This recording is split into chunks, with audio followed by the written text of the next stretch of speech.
And welcome, everyone. Happy Monday to you. You are listening to the Scoreboard here on a beautiful Monday. My goodness. Oh, ladies and gentlemen, we have a lot to go over today. I mean, a lot.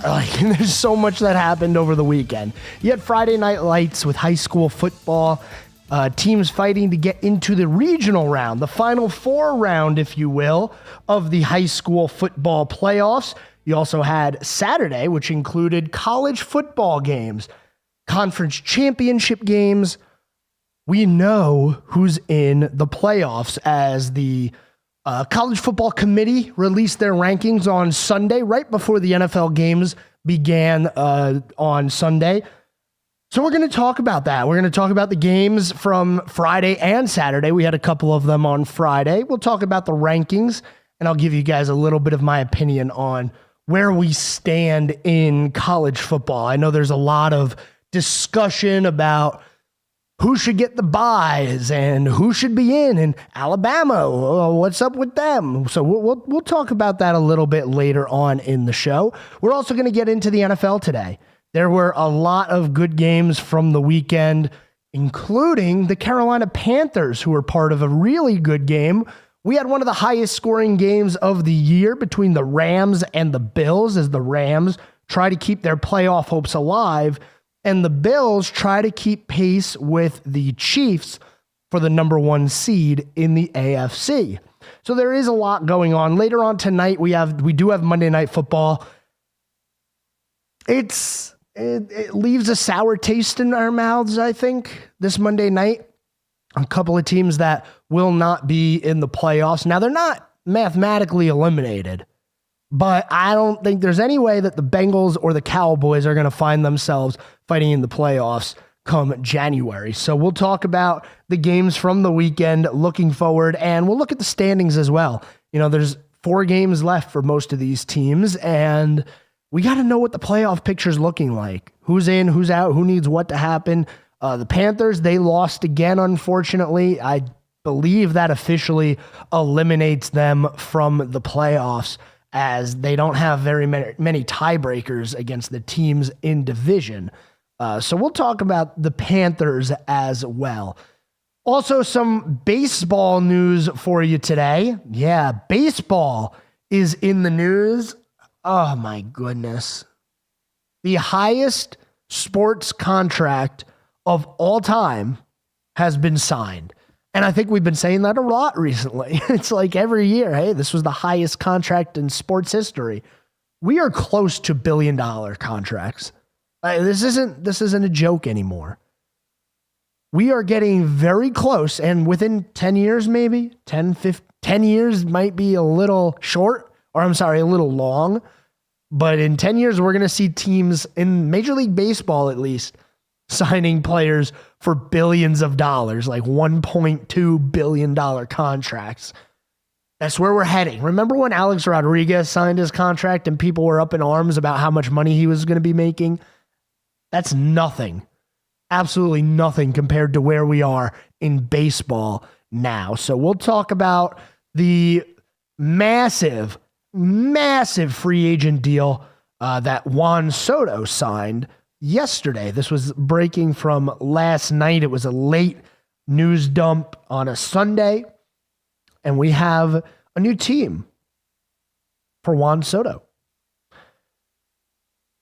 Let's start our day by talking about high school football. 1A, 2A, 3A, and 4A all in action for the playoffs. The 4th round of the playoffs was going on Friday, so now the teams have made it to the regional round, or if you want to call it the Final Four, we can call it that. So let's go ahead and get started with the 1A bracket. The 1 seed Mount Airy played the number 5 seed Corvian Community, and the 5 seed ends up getting the win and moving on to the regionals. A 14-7 win for Corvian Community over Mount Airy. A very defensive game. This one went into the 4th quarter tied at 7.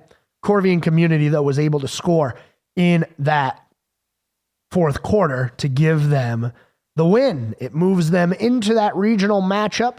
Well, who is their opponent going to be?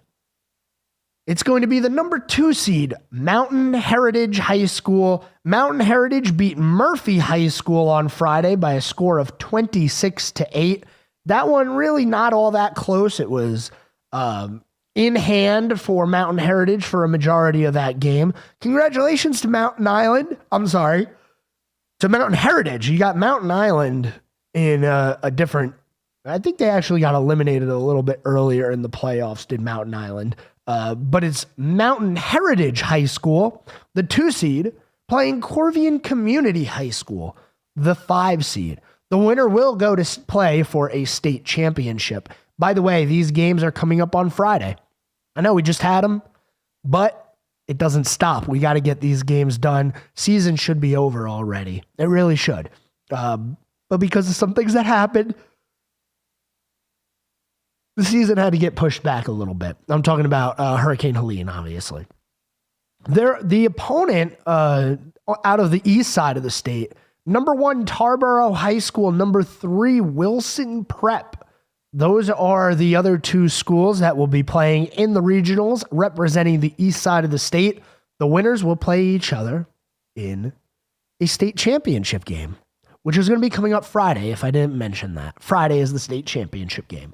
In the 2A bracket, we had a 9 seed playing a 13 seed. It was the 9 seed Brevard High School and number 13 Forest Hills High School. Brevard High School continues the tear that they have started in these playoffs, ladies and gentlemen. I mean, listen to this. Brevard High School, 42, 37, 42, and 57. That's how many points have been scored by this school in the playoffs alone. So Brevard High School takes down Forest Hills High School 57-14 and moves them into the regionals. Their opponent is going to be the 3 seed Monroe High School. Monroe with a 41-23 victory over Shelby High School on Friday night. The east side of the state sees the 1 and 2 seeds. It went chalk on that side of the state. It's the number 1 seed Northeastern High School taking on the number 2 seed Whiteville High School. The winners of those games meet in a state title game. We got a couple of more games to talk about in high school football. Then when we're done with that, we're going to pivot into the college football scene. A lot of information for you guys here today. So don't go anywhere, ladies and gentlemen. We'll be back right after this.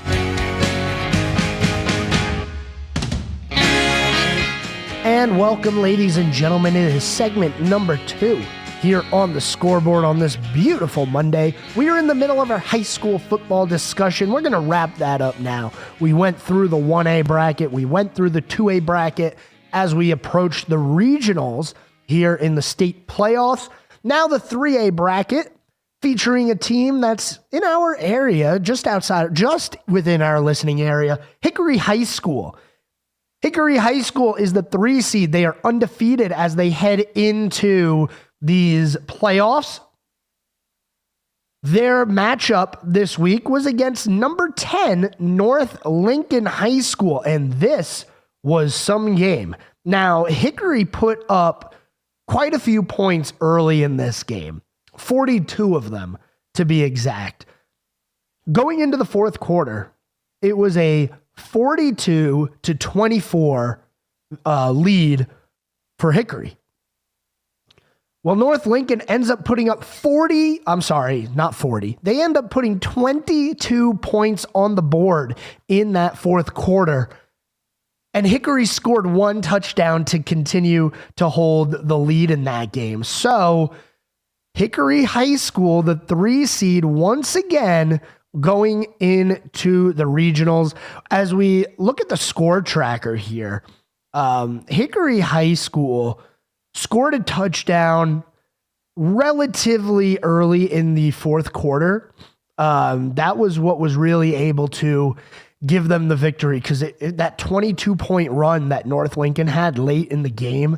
I mean, look, they scored 29 in the second half of that game. Now, Hickory High School scored 28 in the first half, and they were able to continue to score. They put up 21 in the second half, giving them the 49-46 victory. Some game that was.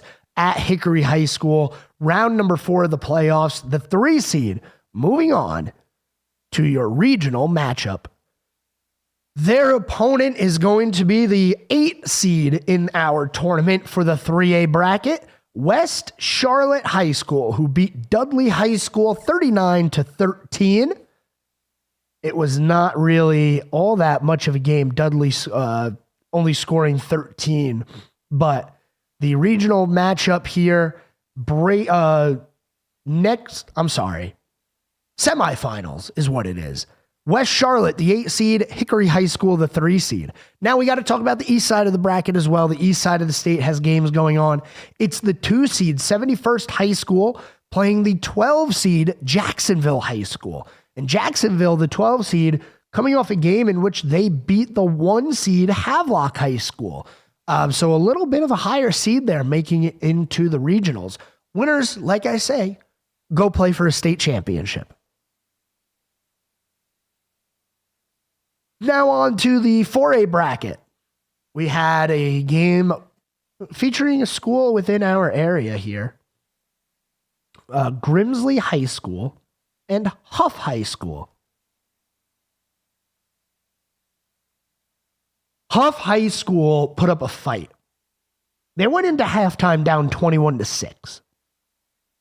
And they end up tying the game in the third quarter. Unfortunately for Huff High School, Grimsley was too much for them to handle.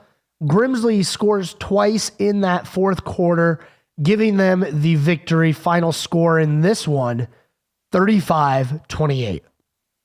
So it's the 1 seed, Grimsley High School, who is going into the regional matchup. A very good win for them, by the way. And, you know, it's awesome because Grimsley High School, they have the North Carolina Gatorade Player of the Year on that squad. And I'm telling you, he is something. It's something to watch, that's for sure. Grimsley High School, the 1 seed. Now, they did lose a game earlier this year. But they, like I said, they have the North Carolina High School Gatorade Player of the Year. Faison Brandon. I'm hoping I said that name right. Faison Brandon. Faizon. Faison Brandon. He is the 2024-2025 Gatorade North Carolina Football Player of the Year. And he takes Grimsley High School into the regional matchup. Now, this 4A bracket is the only one that went chalk, so their opponent for the 1 seed is going to be the 2 seed, Weddington High School, as Weddington beat East Forsyth 37-21 to move into the regionals. On the east side of the bracket, you have the 2 seed Cardinal Gibbons High School, but the 1 seed got eliminated. They got blown up in round 4. Rollsville High School beat the 1 seed Cleveland High School 49-6. 49-6. Not much of a game there, if you ask me. So that 4A matchup is Grimsley High School and Weddington High School. And then on the east side, it's Rollsville High School taking on Cardinal Gibbons High School. We will preview these games one more time on Friday, and then we'll let you know who's going to be playing for a state championship come Monday afternoon. Moving on from the high school sports scene, it's time to talk college football, ladies and gentlemen. Yes, college football time. Okay. Let's go over the rankings. First and foremost, we got to talk about the rankings. Oregon, Georgia, Texas, Penn State, Notre Dame, Ohio State, Tennessee, Indiana, Boise State, SMU, Alabama, and Arizona State. Those are your top 12 in rankings. Okay? 13 was Miami, 14 was Ole Miss, 15 was South Carolina, and Clemson was 16.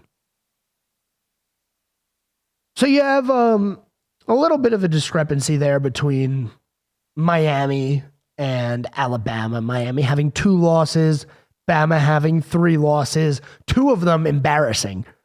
I mean, you talk about a bad loss. Losing to Vanderbilt and then getting smoked by Oklahoma, those are bad losses. So the fact that Alabama was even in the conversation boggles my mind. It really does.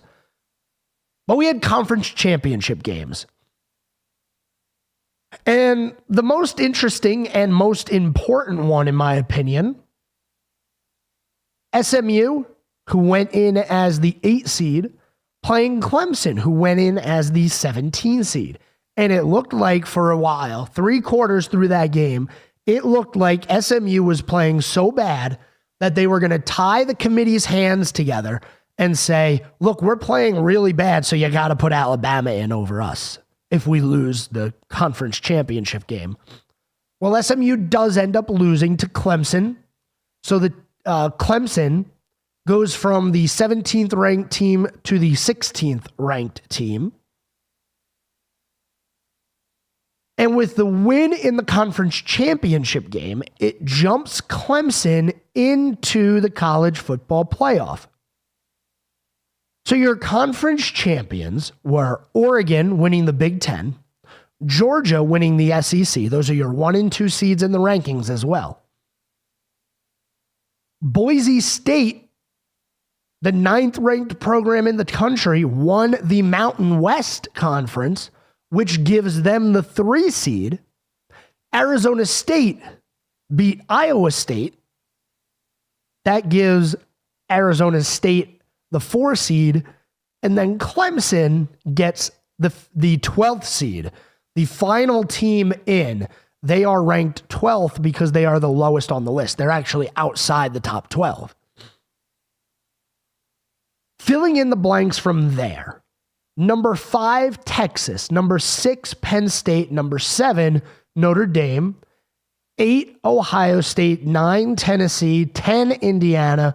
SMU gets 11, and Clemson, the conference champion, is the 12 seed. A lot of discussion regarding SMU, Alabama, Boise State, Clemson. And I think the real debate right now is, should the 4 highest ranked conference champions be given a bye? Or should it just be the first 4 teams in the rankings getting a bye? Here's how that would change. Just letting you guys know how it would change. Oregon and Georgia would still be 1 and 2, but then it would be Texas and Penn State, the 3 and 4. So it would be an SEC and Big Ten lockout of the byes, which isn't surprising. We've been talking about the SEC and the Big Ten as the big boys of college football, right? If it goes to a East and West type format where it's 2 conferences and then you get an NFL style playoff, it's probably going to be the SEC and the Big Ten. That's just the way it's going to go. So they would lock out the first 4 seeds, giving those teams the bye. It would be Oregon, Georgia, Texas, and Penn State. Then the 5th seed would be Notre Dame, an independent. Didn't win a conference championship, didn't even play a conference championship game. They would be ranked 5th. 6th would be Ohio. They'd be ranked 5th and they would not get a bye. They'd actually go into the bracket. I don't even know if you could say they would go into the bracket as the 12 seed because that's usually reserved for the 5th highest ranked conference champion. So let's just imagine it was sorted all the way through. Notre Dame would be 5, Ohio State 6, Tennessee 7, Indiana 8, Boise State 9, SMU 10, 11 would be Arizona State, and then you'd have Clemson at the 12. I'm going to talk a little bit more about these college football rankings, the playoffs, how it went down, how everything's shaking up after this. We are coming up on our commercial break, so don't go anywhere, ladies and gentlemen. We're back after this.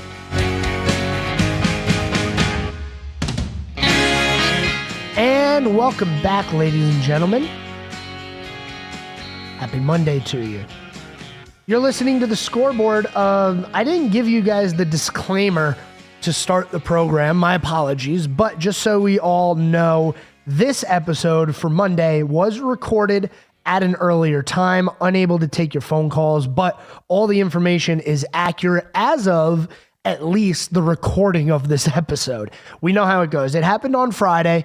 I was talking about the New York Rangers and Jacob Trouba and the fact that his name was circulating as probably no longer being a Ranger after Friday. And lo and behold, in between the taping of Friday's episode and the airing of the episode, Jacob Trouba was traded away from the New York Rangers. Hopefully nothing crazy breaks while we're on air today. Hopefully. We never know. But we're going to get back into college football. I know that's not going to break. Nothing new is going to happen. We're talking about the rankings and the bracket, who should get the buys, things like that. I have no problem with it. I don't. Now,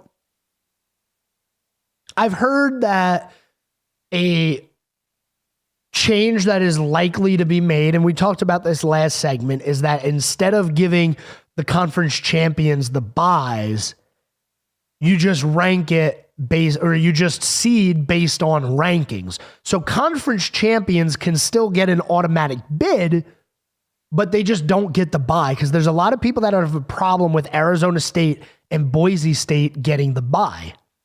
And to that I say, I don't mind. I like to see the representation from other conferences, the Big 12 and the Mountain West with Arizona State and Boise State.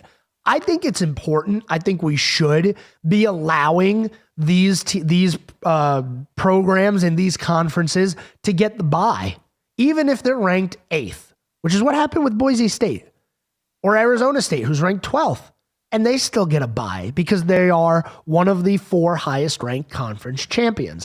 I think that is a good way to do it. I love to see the parity between conferences. Now, I don't know if that's something that's really going to be parity. You know what I mean? Like, who knows? We could get to, like, Arizona State has to play the winner of Texas and Clemson. So it looks like Arizona State's probably going to be playing Texas, right? Might not be a good game for Arizona State. Boise State, they play the winner of Penn State and SMU. Man, that's going to be a tough game for them no matter who it is. Then you have Georgia. I mean, Georgia just getting the bye, winning in overtime the way that they did. Congratulations. That's really all we have to say to them. But they are the SEC representative. I like it. I don't think we need to change it just yet. I think we should leave it, at least for another year, because this was the first year that we were really able to see what the 12-team playoff was going to be like. And we got to nod our heads at least to Florida State and give a pat on the back to the committee, because when you look at the rankings from the conference championship games, it looked like they were relatively scared to re-rank the schools that played and lost in a conference championship. The question was always going to be SMU, right? The question was always going to be, is SMU going to stay ahead of Alabama if Clemson wins the conference championship? Because SMU went into that game ranked 8th. They could have said, you know what? We're not going to play this conference championship game because if we lose, we're going to get dropped in the rankings. But if we don't play, you got nothing to go off of. We are where we are as the 8 seed. And props to the committee for not dropping SMU out of the playoffs. I think that is a massive, massive thing when you look at what happened last year with Florida State and the injury. And you know what's funny is I was making a joke as I was watching Georgia and Texas go for the SEC championship. Carson Beck,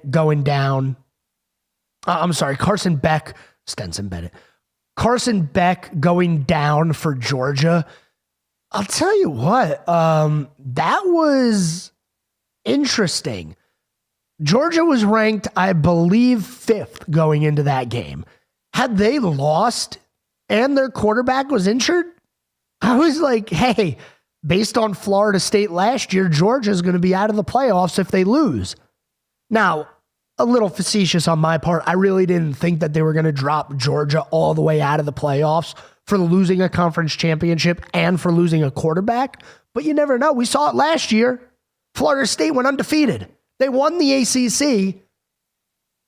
and they got left out of the playoffs. I mean, a little consistency is nice, and I'm hoping that what they showed us here is going to be more indicative of the future. Now, Boise State would have been the really interesting one. They came into the conference championship game as a 10 seed. Now, they won. They beat UNLV, so we don't really have to worry about it. But if UNLV had won, Boise State probably would be out. And I wonder how big the fourth quarter for SMU was. I watched that whole game. That was the one that I had my eyes on at 8 o'clock. I was tuning in every now and then to Georgia, Texas, as that was an interesting game as well. But tell you what, if SMU doesn't score and tie the game in the fourth quarter against Clemson, they might be out. It was that last push that showed the committee like, hey, this team isn't just going to roll over because they're playing Clemson, who I don't know if you could say historically is a great team anymore because it's been a few years since we've really seen them at the top. I mean, it's been since Deshaun Watson, right? But I like what they did, and I like the rankings, and I like the system. Nobody should be complaining. If you're Alabama, why are you complaining? You lost to Vanderbilt. You got blown out by Oklahoma. What is there to complain about? You're out. Go. Sorry. Miami? Don't blow your last two of your last 3 games.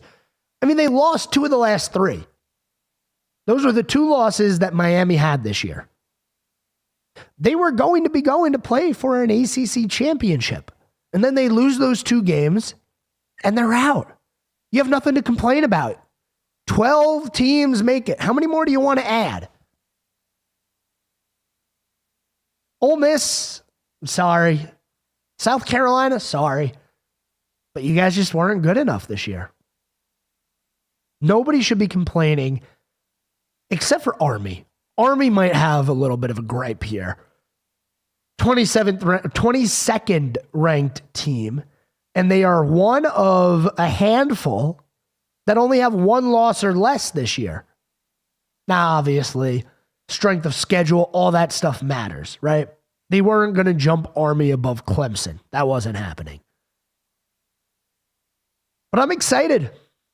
I'm excited for this year's college football playoff. I think that we have some really good games. Ohio State, Tennessee is going to be a good one. Remember, the lower seed, the better seed, is hosting a playoff game.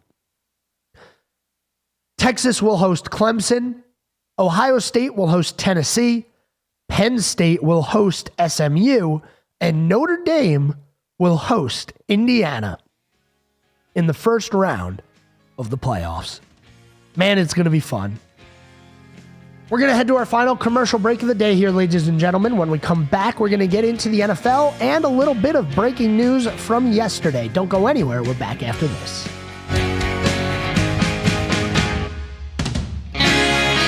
And welcome back, ladies and gentlemen. It is the final segment here on the Scoreboard. Man, did we have a good discussion about college football, the rankings, what it means for the future. Even threw Florida State's name out there again. Yeah, they're still getting love. We stand with you for what happened last year, Florida State. We stand with you. Not this year. I don't want to talk to you about this year. I don't know what happened to you guys this year. Florida State, how do you go from an undefeated season to a 2-10 year? That was brutal. That was just brutal. Florida State, man, what are you doing? You know, they didn't score 20 points, but 2 times this year. Game number 1, where they lost 24-21, they scored 20. And the next to last game, which was versus Charleston Southern. Yes, you heard me correctly. Those are the only 2 games that Florida State scored 20 points or more. Yikes. Real bad game for them. Real bad season. But we're moving on from the college football scene. I've said my piece. I like the way it is. I'm happy that we have multiple conferences represented in the playoffs. And I'll tell you what, we could get to a point where, who knows, maybe the AAC has a playoff bid. Maybe Conference USA gets a playoff bid. Maybe the Charlotte 49ers find themselves in the playoffs one year. Why not, right? Why not? We're going to move on from college football, though. I do want to talk about the NFL. Thursday night's game, we talked about that one on Friday, the Lions and the Packers. It was a really good game. Man. Tell you what, the Lions are going to be tough to beat this year. They're going to be really tough to beat. Sunday's slate of games were pretty interesting. I was watching quite a bit of the Eagles and the Panthers, and I'll tell you what, the Panthers, for 5 consecutive games now, have looked decent. They've looked like a football team. Now, they did lose to the Eagles 22-16, but they only lost by 6, which is a 1-possession game. And they were in it the entire time. They had a chance late in the game. They had the ball with a chance to go down, score a touchdown, and beat the Eagles. Now, obviously, we know that wasn't what happened, but the fact that they are able to stay in these games, keep them competitive, and be a competitive team, that is definitely progress. Like 100%.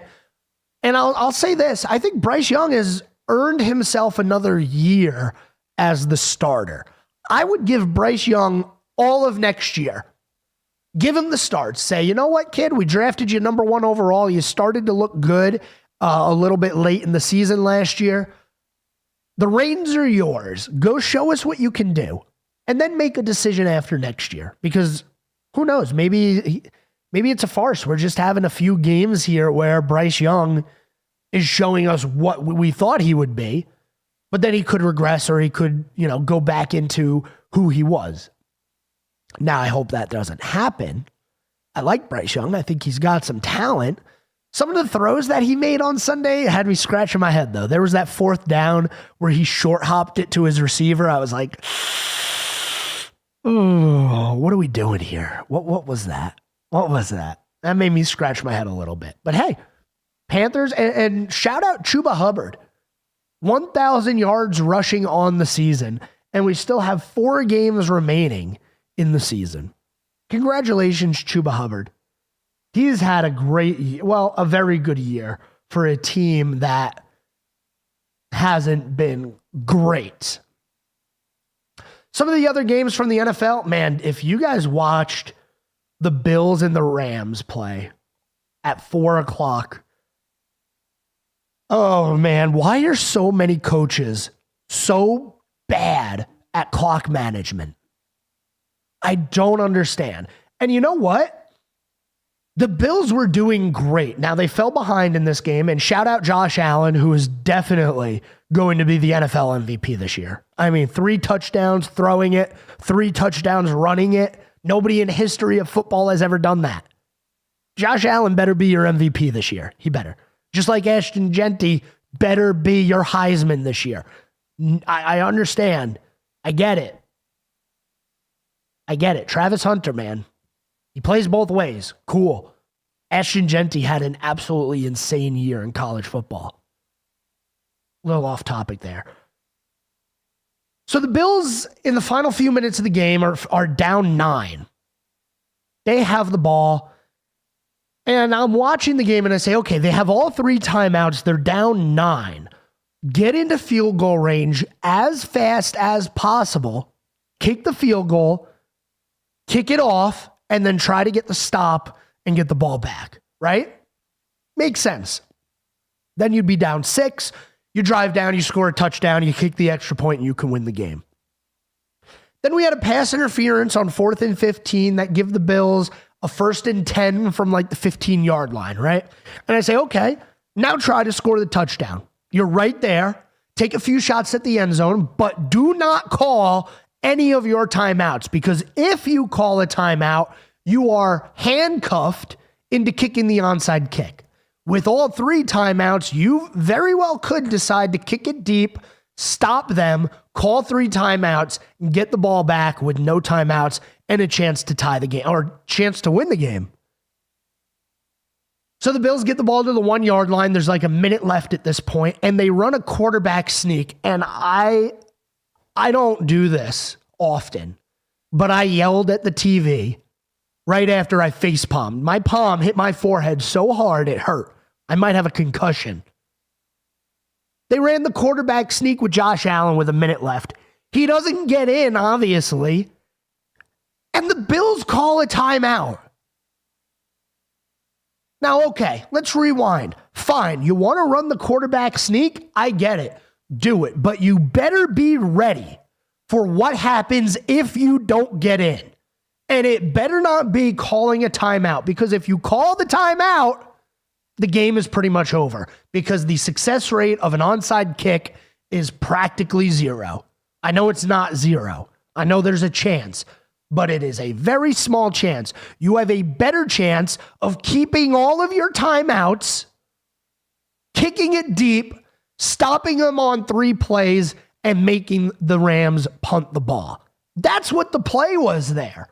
And Sean McDermott, once again, shows us why he's probably not the right guy for the job. And I get it. I say that, and you're probably thinking, what? He's pretty much single-handedly revived this Bills team franchise who was in the dirt a decade ago. They were in the dirt.